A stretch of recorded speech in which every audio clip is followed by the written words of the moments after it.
We're getting close to the halfway point of the Three Amigos Organic Blanco 100.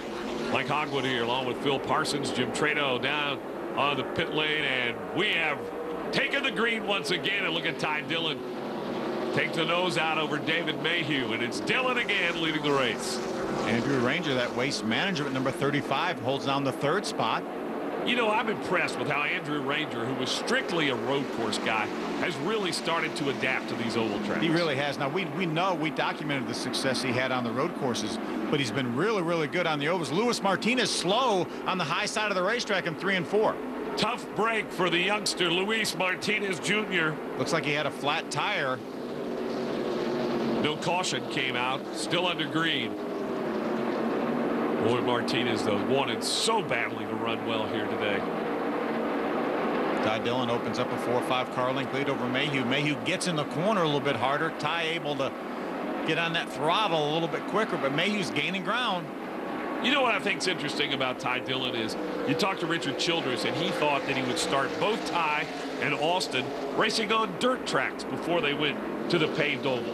What do you think about that strategy? Well, you know, obviously Richard Childress knows what he's talking about, and both of those boys are very, very successful on dirt. You see Chad Boat right there. Remember, he had to go to the back of the pack for missing the drivers' meeting. He's made his way up into the top 10. Good car for Chad Boat. Sometimes I don't understand that, how you missed a driver's meeting, but he did, and now he's making his way back up through the field. That was our first glimpse of Eric Holmes, our defending champion. He was running right behind Chad Boat. There's a good battle right there. Derek Thorne and Travis Pastrana. But they've dropped back into the field a little bit. That's a battle for 15th position. Jim Engelbright also involved in that. Yeah, Derek's going to try to get to the inside of Engelbright. So much young talent, but that's what these series are really all about. We have seen in the last couple of years the young talent from the East and the West progress on up into the trucks, the Nationwide, and the Cup Series. Yeah, this is the feeder series, and we saw some of the guys. Greg Pursley came and made us, we got trouble on the racetrack. Justin Funkhauser, slow, may have a right front tire down. That is one of 3 cars owned by the veteran Jack Sellers that are in this race. I think that's probably going to bring out a caution flag. It doesn't look like he's under power. There's Chad Boat on the inside of the racetrack. There's Eric Holmes right behind him. Yeah, caution is out. They're going to have to put a caution out as he comes to a stop on the top of the racetrack. And now we'll see, as we are very close to halfway, 47 laps into this 100-lap race, if any of the leaders now will make a pit stop. I think they have to come in now. I think if you wait too long, then you won't have enough time to get back through the pack. As you can see, Ty Dillon now is going to give up the lead and come to pit road. Our leader is on pit road. It is Ty Dillon. And again, you can only take fuel or change tires.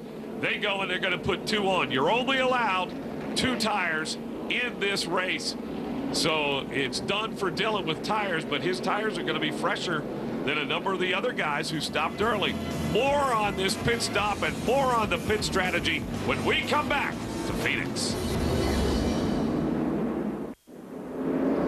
We saw Ty Dillon coming in the pits as we went to break. He's also been able to take on fuel. For more on that stop, let's go down now to Jim Trado.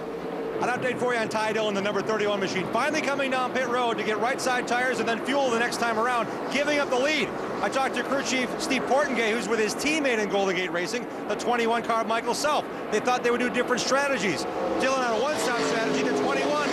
Michael Self may do a 2-stop strategy. He changed rights early on. He may come back down pit road and take on those same right side tires from under the finish. Well, he may have fresh tires, but Phil, he's got a long way to go now to get to the front. Yeah, a lot of cars in the lead lap right now. You see how heavy the traffic is. Travis Pastrana, little contact right there with Wes Banks in the 3 car. How about Pastrana holding on to that race car in Banks? Now it looks like he's got a tire rub there after getting nudged just a little bit by Pastrana. There's Brendan Newberry, our pole sitter, going by Wes Banks. 07 of Alex Kennedy on the inside as well. Yeah, I think Banks probably going to have to come in and get that sheet metal pulled off of that tire. Look at the side-by-side racing here. A little beating and banging. You'd think it was a short track. See the tire still smoking on Wes Banks' car. Sometimes you hope that that tire will knock that fender back out of the way, but it doesn't look like it's going to happen for Wes Banks. Oh, he cut that tire down, it looked like. You made knew contact. something was going to happen. I mean, the tire rub, he cut down the tire, and he's brought out another caution. 5th of the day, as Wes Banks out of Oakdale, California, has cut a tire and hit the wall. Yeah, you could see on the replay right there, just absolutely nothing he could do when that tire went down. Fortunately, it was a left front tire. If the right front tire goes down, you hit harder. And now as we get ready to restart some different cars up front, there is Andrew Ranger along with David Mayhew. And look at Eric Holmes now running 3rd. Yeah, the problem is I think Eric Holmes still going to have to make a pit stop, so he's going to lose all this track position. We'll see if he can stay up here. We documented the fact that he had to change engines after qualifying. That's Darrell Haar, the 02 car, running 4th right now. His first time up in the top 5 today. David Mayhew, our leader, he's had 10 starts here in Phoenix. He has 1 top 5. His best finish was last spring here at this racetrack. Oh, look at this racing. 3 wide here. Nice move by Gomez to go by the inside of Michael Self in the 21. Greg Pursley, the 26 car, was on the outside. Remember, Greg Pursley pitted early. He's all done, and he's got pretty good track position right now. He has to be careful as he tiptoes his way to the front. You see Brett Thompson down on the inside. He's also pitted. He's trying to make a move. Some great side-by-side action as we see Pursley get underneath Darrell Haar in the 02. He takes over that spot. Now Eric Holmes is dropping back. Derek Thorne gets by him for the 3rd spot. And here comes Pursley.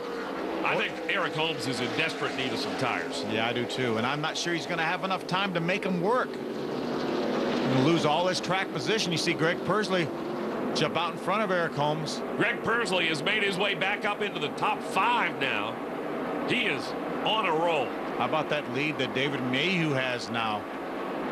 Andrew Ranger holds down 2nd. Here comes Derek Thorne. Looks to the inside of Ranger. No room yet. Now he's going to get to the inside. Derek Thorne, the rookie who made some noise at the showdown, showing he has got some good stuff today. Oh, my goodness. Hard contact for Brennan Newberry. That looks like the 07 maybe of Alex Kennedy. Yeah, that is Kennedy. Tough break for Newberry, who sat on the pole and really thought he had a chance to win this race. Let's see if we can take a look at what happened. You see him make contact coming off of turn number 4. Significant damage to the 07 of Alex Kennedy. Yeah, but I'm not sure how much damage is on the 39 car. Looks like it might be okay. Looks like we've oiled down the racetrack. Red flag is out. Well, we're going to stop the cars and we'll take a break. Mayhew, our leader.